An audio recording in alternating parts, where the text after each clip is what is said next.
যৌবনের একটা পিরিয়ড কাটিয়ে, যৌবনের সময় তো কতটা দুর্বলতা বললাম, আবার সে দুর্বল, মানে দুর্বল থেকে দুর্বল। এই হচ্ছে আমাদের লাইফ স্টোরি, লাইফ হিস্ট্রি।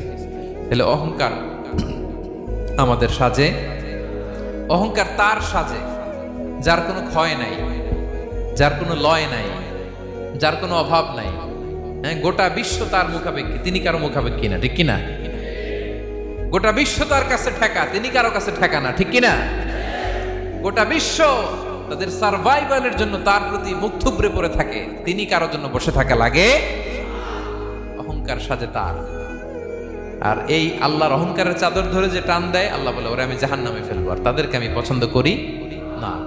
আল্লাহ তাআলা অহংকারীদেরকে পছন্দ করেন না। তাহলে অহংকারকেও আমরা না বলে দিব, নো বলবো, নো। আওয়াজ করে বলেন নো। শুধু মুখে মুখে নো, নাকি অন্তর থেকে?